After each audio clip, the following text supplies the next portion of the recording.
जय हिंद दोस्तों। जीके वाले अपने सीरीज में आज अपन करते हैं 13 सितंबर की फर्स्ट शिफ्ट CGL 2024 की। तो बिना टाइम वेस्ट किए चलो शुरू करते हैं। पहला क्वेश्चन था जनगणना से। मैंने बताया था जनगणना और पंचवर्षीय योजना तो वेरी इंपॉर्टेंट है, इनसे तो आना ही आना है क्वेश्चन, कोई रोक नहीं सकता। 2011 की जनगणना के अनुसार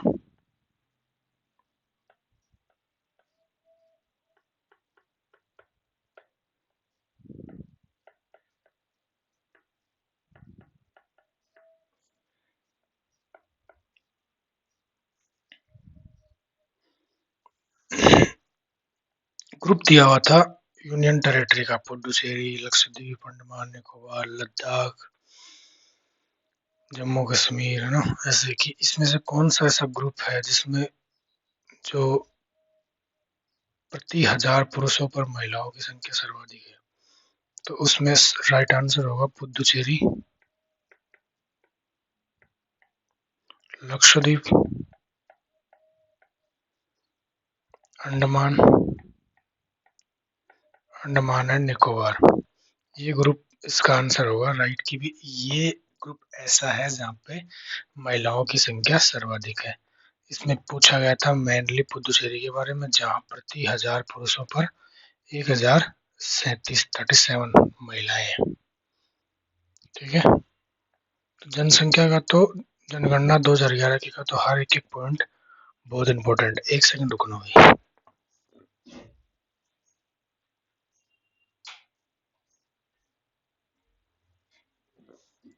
हाँ जी, सॉरी। भारत का एक गवर्नर जनरल था, जी4 में गवर्नर जनरल लिख रहा हूँ, है ना, और उसका नाम था डलहौजी।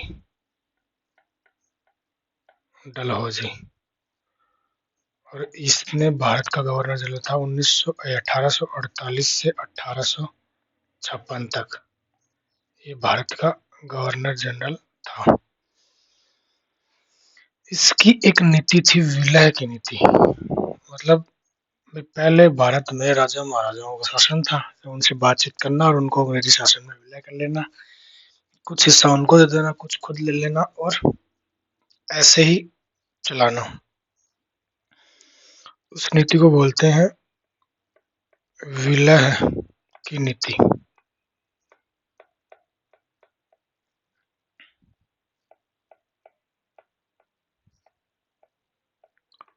डॉक्ट्रिन ऑफ लैप,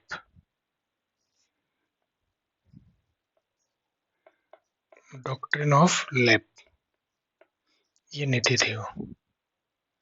इस नीति को किसने तैयार की? डलहौजी ने इसको तैयार किया। किसको? विलय की नीति, डॉक्ट्रिन ऑफ लैप। डलहौजी 1848 से 1856 तक भारत का गवर्नर जनरल था। और इस नीति के तहत कई भारत के राज्य या फिर पहले रियासतें थी पहले, है ना, उन रियासतों को ब्रिटिश भारत में मिला दिया गया। रियासतों को ब्रिटिश भारत में मिलाया।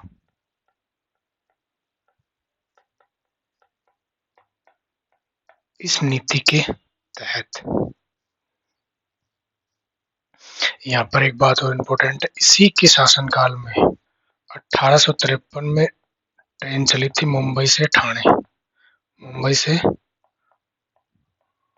ठाणे भारत की पहली ट्रेन। ठीक है, आगे बढ़ते हैं। तीसरा क्वेश्चन था इकोसिस्टम।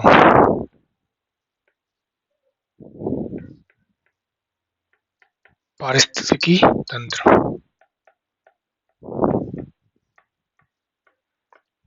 पारिस्थितिकी तंत्र का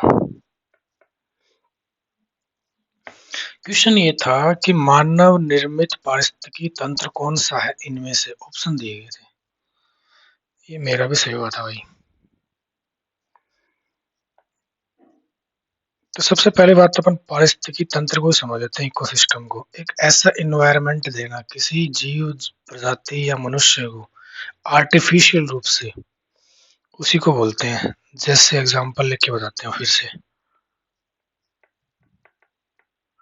एक्वेरियम, ये वन वर्ड सब्स्टिट्यूशन में पहली बात तो ये जान लो कि एसएससी में बहुत बार पूछा गया है एग्जाम में, ध्यान में रख लेंगे। इसका मतलब ये होता है, कई बार आजकल तो एक बाउल देने लग गए, ऐसा सा बाउल, इसमें पानी होता है, कुछ नीचे पत्थर डाल दिए जाते हैं और इसमें मछलियां रहती हैं। तो ये मानव निर्मित है, ऐसा इंसान ने इसको बनाया है। और कई बार ऐसा कुछ बना लेते हैं बॉक्स के जैसा, 3D, वो 3D तो क्या है, मतलब घनाभ के जैसा, ऐसा बॉक्स बना दिया, इसमें मछलियां छोड़ दी, नीचे पत्थर छोड़ दिए, कुछ पानी में उगने वाले प्लांट छोड़ दिए, है ना। और मछली, जलीय पौधे और जल जल के कोई जानवर है मान लो, ठीक है, इनको इसमें रखा जाता है। तो ये मानव निर्मित हो गया ना, आर्टिफिशियल हो गया। किसी जीव को रहने के लिए उसके जैसा एनवायरनमेंट, जैसे एनवायरनमेंट इकोसिस्टम में वो जीव रहता है, वैसा माहौल तैयार करके देना। तो ये किसने किया है? इंसान ने किया है। तो एक्वारिन याद रखेंगे, वन वर्ड सब्स्टिट्यूशन में भी पूछा जाता है। एसएससी के एग्जाम में प्रीवियस ईयर में बहुत बार पूछा जा चुका है इसके बारे में। नेक्स्ट था अपना क्रिकेटर एक मिताली राज, महिला क्रिकेटर है,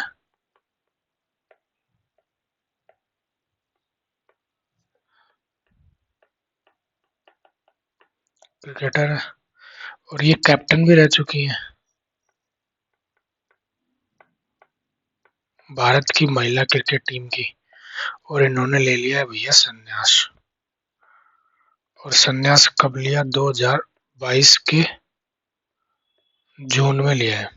यही क्वेश्चन एग्जाम में आया था। मिताली राज फीमेल क्रिकेटर कैप्टन रह चुकी है, 2022 में इन्होंने संन्यास ले लिया था। नेक्स्ट क्वेश्चन है एम एस सुब्बुलक्ष्मी। अब जो कंटिन्यू क्लास ले रहा है उसको तो पता होगा एम एस सुब्बुलक्ष्मी के बारे में कितनी बार आ चुका है।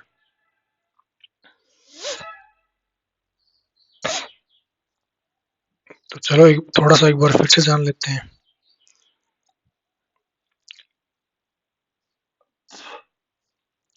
भरतनाट्यम और क्या हुआ, सॉरी, कर्नाटक संगीत के लिए समर्पित है।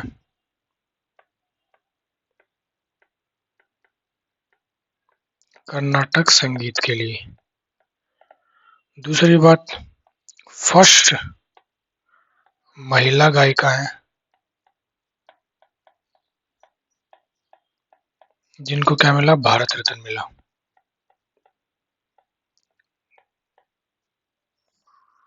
लता मंगेशकर मत कर देना यहाँ पे। पहली महिला गायिका जिनको भारत रत्न मिला वो है एम एस सुब्बुलक्ष्मी। लता मंगेशकर तो दूसरी है, ठीक है, सेकंड। अब एम एस सुब्बुलक्ष्मी के नाम पे ही एम एस सुब्बुलक्ष्मी पुरस्कार भी लॉन्च कर दिया गया। कब? 2019 से। एम एस सुब्बुलक्ष्मी पुरस्कार 2019 से इसको शुरू कर दिया गया। और ये पुरस्कार देता कौन है? तमिलनाडु। तमिलनाडु जो स्टेट है ना, वो इस प्राइज को देता है। और 2019 वाला किसको दिया? वनी जयराम। वनी जयराम को दिया। ये कौन है? पार्श्व गायिका है, फीमेल है भैया ये भी।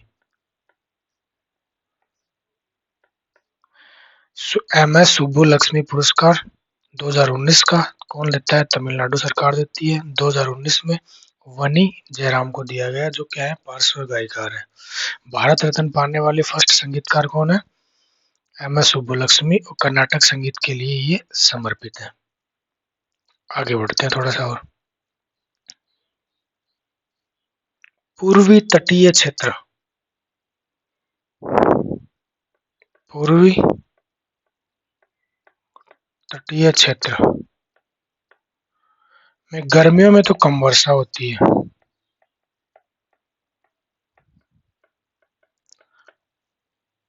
और सर्दियों में ज्यादा होती है।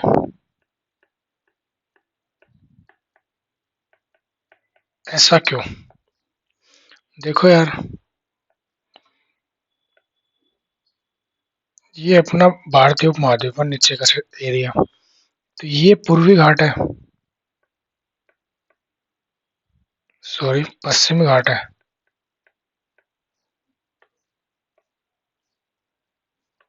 ये पूर्वी घाट है।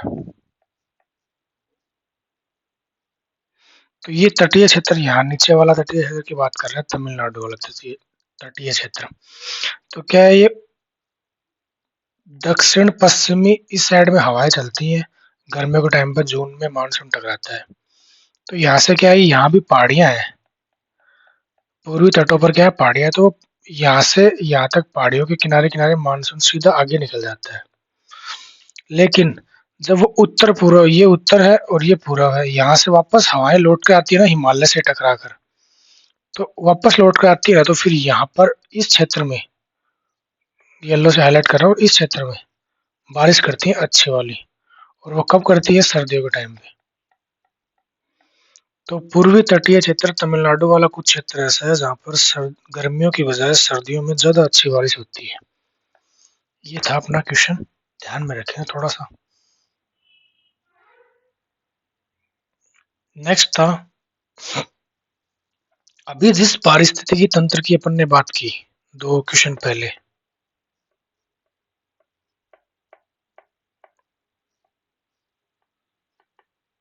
इकोसिस्टम की,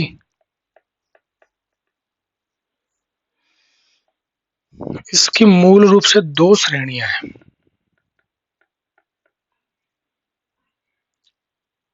कैसे? स्थलीय, देखो सेम सेम सब 2 क्वेश्चन आ गए एक ही चीज पे बेस पे, स्थलीय और दूसरी है जलीय। जलीय, देखो जलीय का मैंने अभी आपको एग्जांपल दिया, एक्वारियम, मछली रखने का स्थान होता है, इसका अच्छे से एग्जांपल दे चुके हैं। ऐसा पारिस्थितिकी तंत्र, ऐसा इकोसिस्टम जो जलीय है, एक अपने बॉक्स बनाया है, उसमें सारी चीजें डाल ली, मछली रखी, तो आदमी ने एक ऐसा इन्वायरमेंट पैदा कर दिया जलीय जीवों के लिए और जलीय प्लांट के लिए। दूसरा होता है स्थलीय। स्थलीय कैसे, कि जैसे मान लो वन है, जंगल है, या घास के मैदान है।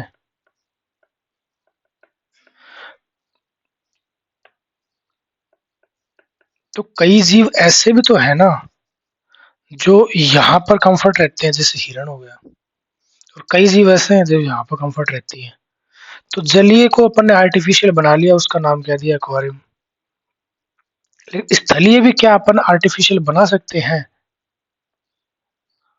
तो हाँ, बहुत सारी जगह बनाया हुआ है। जैसे जैसे मान लो कोई जंगल पड़ा था पहले से, थोड़ी सी प्रकृति की नेचुरलिटी की हेल्प ले ली, उसके बाद में उसमें कुछ चीजें और अपडेट कर दी, वहां पर जंगली जानवरों को लाके रख दिया जो पहले वहां पे नहीं थे। जैसे हमारे क्षेत्र में एक ऐसा जंगल बीहड़ पड़ा है, तो उसमें पहले जंगली जानवर नहीं थे, लेकिन अब क्या है, उसके चारों तरफ बाउंड्री करके उसके अंदर पानी की व्यवस्था करवा के और उसके अंदर हिरणों को ला के रख दिया। तो हिरण वहां पे घास चरते हैं, पानी पीते हैं, और अब आर्टिफिशियल इकोसिस्टम बना दिया ना उस क्षेत्र को। तो अब वो बहुत ज्यादा सेंसिटिव जोन है, वहां पे हर किसी का जाना अलाउड नहीं है। आगे बढ़ते हैं। आई होप ये बात समझ में आ गई होगी कि मैं क्या कहना चाह रहा हूँ इस क्वेश्चन के माध्यम से।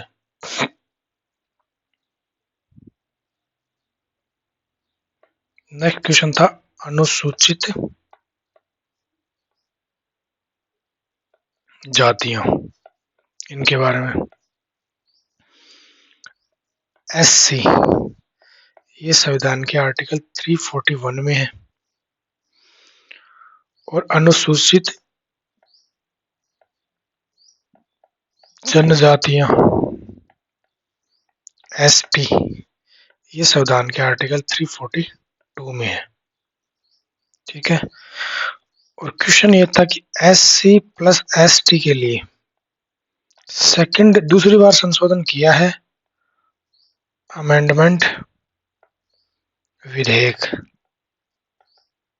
या एक्ट, और 2022 में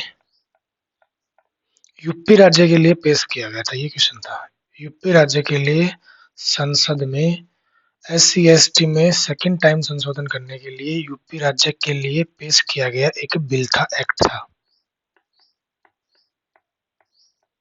यही अपना क्वेश्चन था।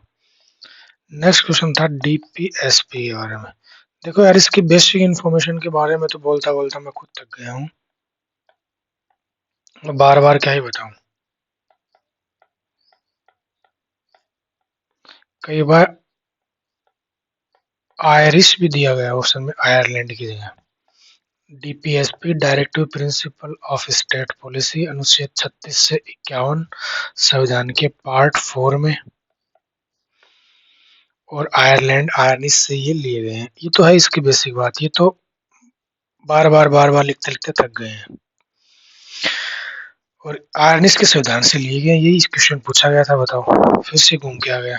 तो प्रीवियस ईयर बहुत ज्यादा इंपॉर्टेंट है, बार बार में एक क्वेश्चन आता है, उसके अबाउट 8-10 क्वेश्चन 15 क्वेश्चन तैयार करो। क्या पता आपकी बार जो क्वेश्चन आया नेक्स्ट बार वो ऑप्शन में आ जाए, आपकी बार जो ऑप्शन में आया नेक्स्ट बार वो क्वेश्चन में आ जाए, कोई सॉल्यूशन में आया वो क्वेश्चन बन के आ जाए। तो चीजें घूमनी इसके इर्द गिर्द ही है, कहीं और नहीं जानी है। एक क्वेश्चन था संविधान की जो 7वीं अनुसूची है ना, शेड्यूल है, इसमें 3 लिस्ट दी गई है अपन को। नंबर 1 थी संघ सूची, नंबर 2 है राज्य सूची, और नंबर 3 है समवर्ती सूची।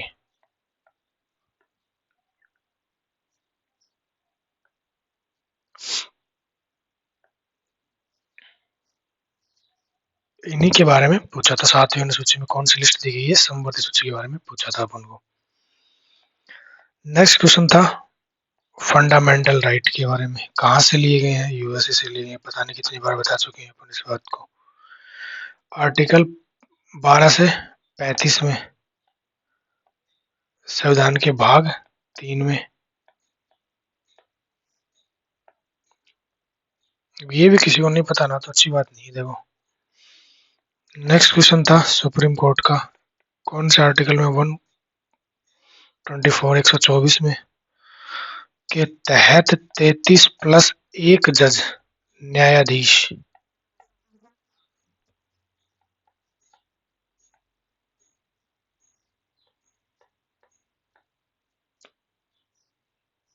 की नियुक्ति कौन करता है, 124 का सब क्लोज 2 के तहत प्रेसिडेंट के द्वारा।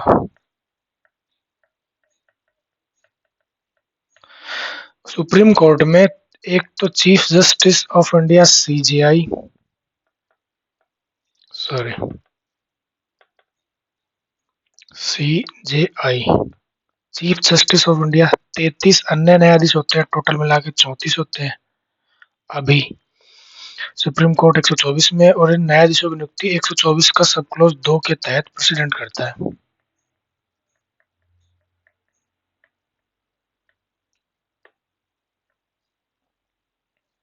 ठीक है, इतनी बात याद रखेंगे भैया, यहाँ के लिए इतना इम्पोर्टेंट था जो पूछा गया था। नेक्स्ट क्वेश्चन था रंजना गोहर,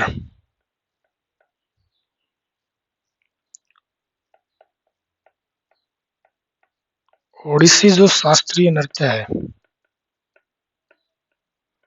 इसकी कलाकार है कौन, रंजना गोहर, और इनको पद्म श्री मिला कब, 2003 में। यही बात पूछी गई थी, 3 में मिला भैया। अब बहुत ही डीप हो गया क्वेश्चन, पता नहीं रंजना गोहर को 2003 में कौन सा अवार्ड मिला, कौन जाने इनको। लेकिन क्या करें भैया, एसएससी है, कुछ भी पूछ सकता है। ओडिसी जो शास्त्रीय नृत्य है, इसमें भगवान कृष्ण जी की कहानियां हैं, उनकी बाल लीलाएं, उनकी कहानियां इस नृत्य के माध्यम से इनकी कहानियों को ही रिप्रेजेंट दर्शाया जाता है। कौन सा नृत्य है? ओडिसी नृत्य। कहाँ का है? उत्पत्ति इसकी ओडिशा में हुई थी।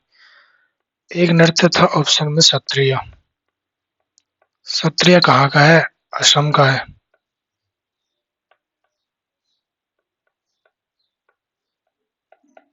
15वीं शताब्दी में ये पैदा हुआ।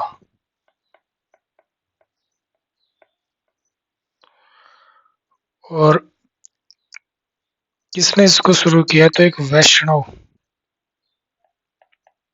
वैष्णव संत थे, इनका नाम था श्रीमत शंकर देव।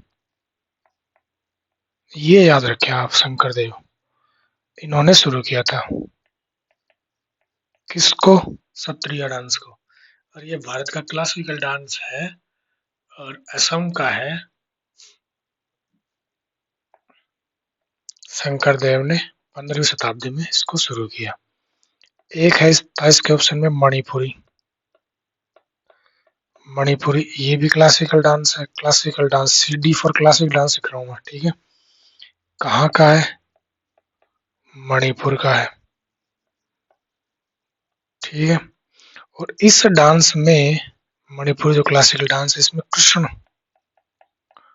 और राधा जी, इनके जीवन से संबंधित चित्रण दर्शाया गया है। चित्रण, कृष्ण राधा के जीवन से संबंधित चित्रण को इसमें इस नाट्य एक्ट डांस करके परफॉर्म किया जाता है। नेक्स्ट एक क्वेश्चन था टोक्यो पैरा ओलंपिक के बारे में।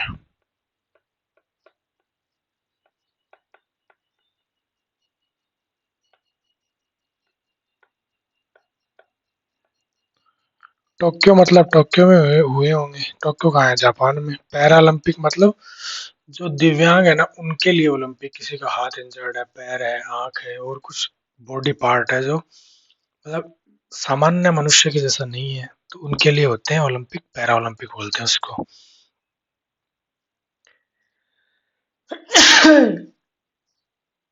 सॉरी। कब हुए थे? 24 अगस्त से 5 सितंबर 2021 में। ये थे 20 के, सॉरी, इस टाइम पे हुए थे। कहाँ पर? टोक्यो में। उनकी मेजबानी टोक्यो में थी, तो जापान ने की होगी। जापान ने इनकी मेजबानी की थी सेकंड टाइम। और क्वेश्चन ये पूछा गया था इस सेट में कि तीरंदाजी में कांस्य पदक जीता। ब्रॉन्ज मेडल किसने जीता? हरविंदर सिंह ने।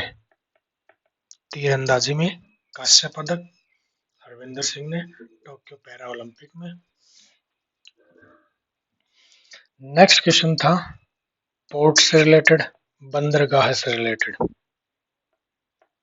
जवाहरलाल नेहरू पोर्ट, इसका एक नाम और भी है, नवा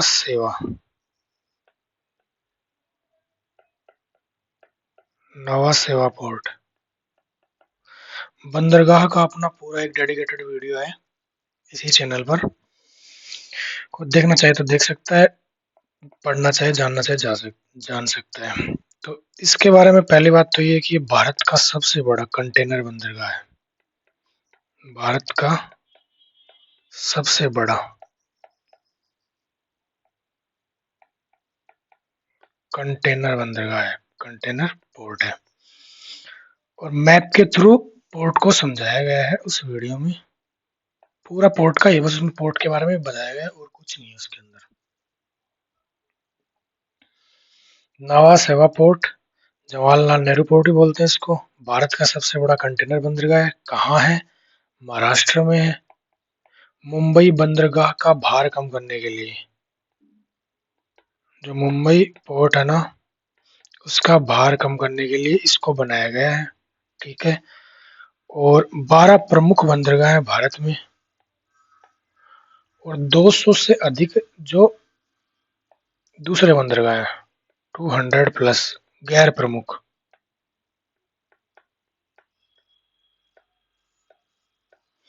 12 प्रमुख बंदरगाह, इनका कंट्रोल सेंट्रल गवर्नमेंट के पास है।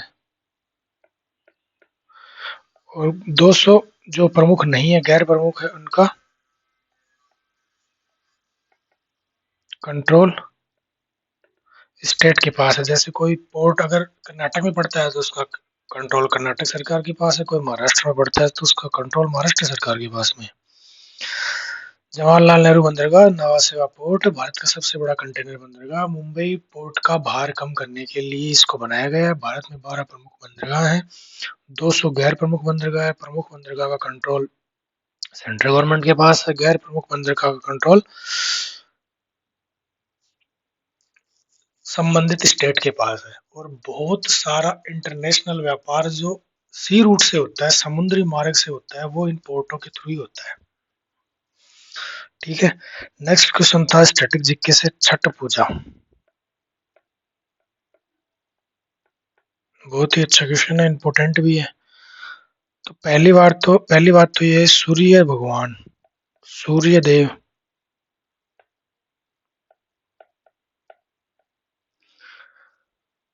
और छठी मैया, इनकी पूजा की जाती है इस दिन। ये जो छठी मैया है, ये सूर्य देव की बहन मानी जाती है। सूर्य देव, छठी मैया की पूजा, ये छठी मैया सूर्य देव की बहन मानी जाती है, और इनको समर्पित ये त्योहार है। मेनली ये बिहार में और पूर्वी यूपी में और नेपाल का कुछ क्षेत्र, यहाँ पर ज्यादा इसको मनाया जाता है। छठ पूजा, छठ नहीं, ठह, छठ पूजा। वापस लिख देता हूँ,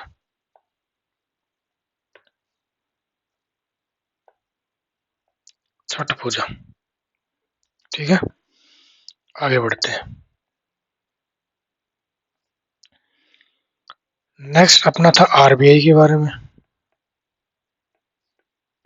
आरबीआई के बारे में अपन ने पूरा अलग से जो पढ़ा रखा है कि वीडियो में, आरबीआई से रिगार्डिंग, है ना, तो चाहे तो देख सकता है। और यहाँ अपन जान लेते हैं जो क्वेश्चन में पूछा गया।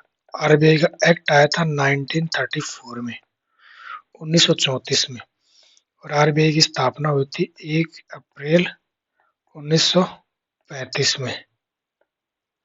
एक्ट 34 में, स्थापना 1 अप्रैल 1935 में। यंग हिल्टन आयोग, ये कमीशन था, इसकी सिफारिश पर इसकी स्थापना होती है। इसकी आरबीआई की हेडक्वार्टर कहाँ है इसका? मुंबई में है। और 1949 में, 1949 में इसका नेशनलाइजेशन कर दिया गया था, राष्ट्रीयकरण। किसका? आरबीआई का। नेक्स्ट अपना क्वेश्चन था सुंदरी, सुंदरी वृक्ष के बारे में। ये जो वृक्ष है, कौन से वनों में, कौन से जंगलों में पाए जाते हैं? तो मैग्रोव वन होते हैं ना, उनमें पाए जाते हैं। फिर से सुनो, सुंदरी वृक्ष, ये वृक्ष का प्रकार है। मैग्रोव वनों में ये वृक्ष पाए जाते हैं। और ये वन कहाँ है? अब ये वृक्ष यहाँ पाए जाते हैं, ये वन कहाँ है? सॉरी, रुकना भैया।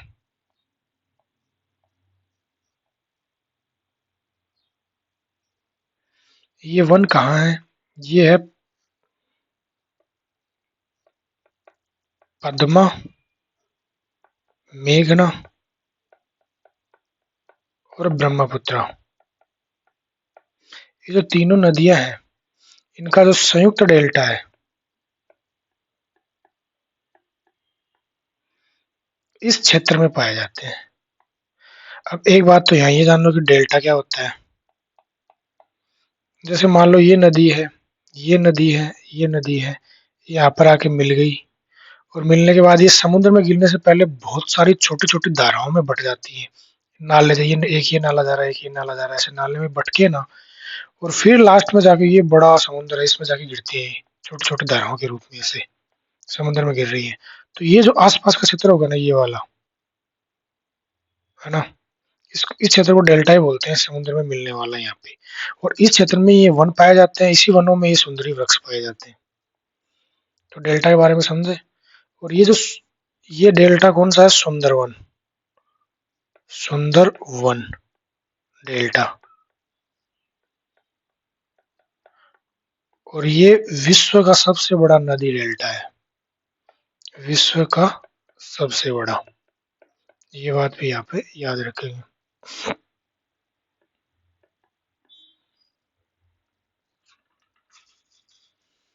इसके अलावा अब यार, पानी है, जंगल है, वन है, डेल्टा है, तो ये जो एरिया भी बहुत ही, मतलब कोर एरिया इसको बोल सकते हैं।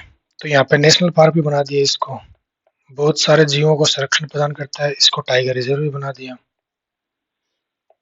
और ये बायोस्फीयर रिजर्व भी है, नाम में छुपा है, बायोस्फीयर, जीवों का स्फीयर संरक्षण करता है। सुंदरवन नेशनल पार्क भी है, सुंदरवन टाइगर रिजर्व भी है, सुंदरवन बायोस्फीयर रिजर्व भी है, और सुंदरवन डेल्टा भी है। तो इसलिए इंपॉर्टेंट बनता है यार।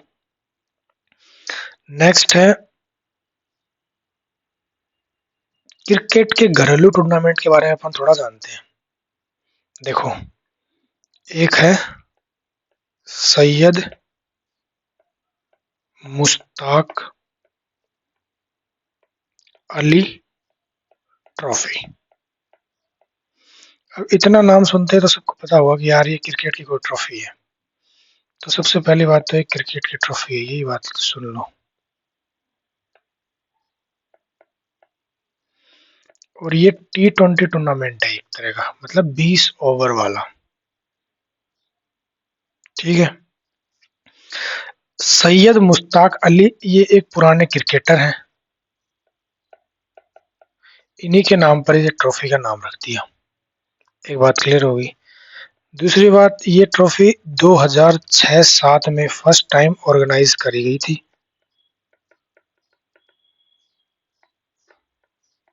दूसरी बात, ठीक है, ठीक है।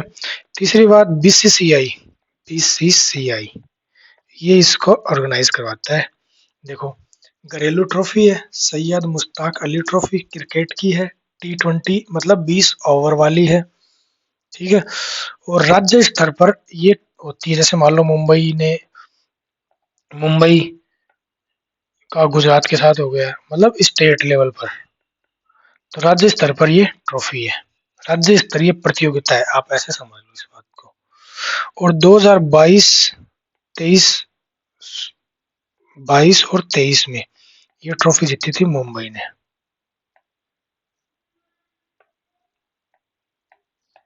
ठीक है, सैयद मुश्ताक अली ट्रॉफी। इसके बारे में पूरी डिटेल हो गई यहाँ तक। दोबारा ये क्या है क्या नहीं है, अब की बार क्या पता ये पूछ ले कौन सा टूर्नामेंट है, T20 है, वनडे है, टेस्ट है, तो ये पता होना चाहिए। दूसरा, भारत में घरेलू क्रिकेट का प्रारूप,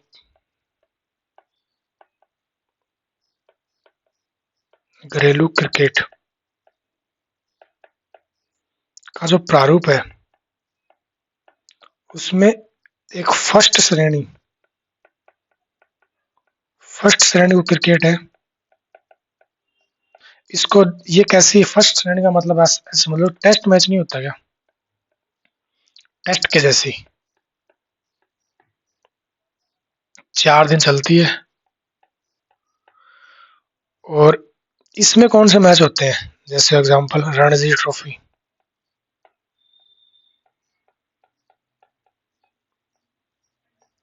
ये अंतरराज्यीय है।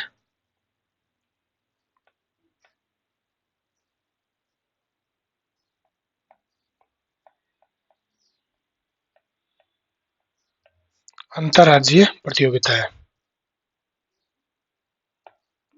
और दूसरी है दिलीप ट्रॉफी,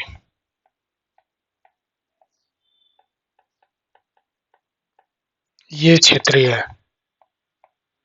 देखो, घरेलू क्रिकेट में के प्रारूप में फर्स्ट श्रेणी का क्रिकेट है, टेस्ट की जैसी होती है, 4 दिन चलती है। पहली है रणजी ट्रॉफी और दूसरी है दिलीप ट्रॉफी। ये रणजी ट्रॉफी महाराजा रणजीत सिंह के नाम पे है, दिलीप ट्रॉफी महाराजा दिलीप सिंह के नाम पे है। तो मतलब राजाओं के नाम पर ट्रॉफी का नाम रखती है। ये अंतर्राज्यीय है, ये क्षेत्रीय है।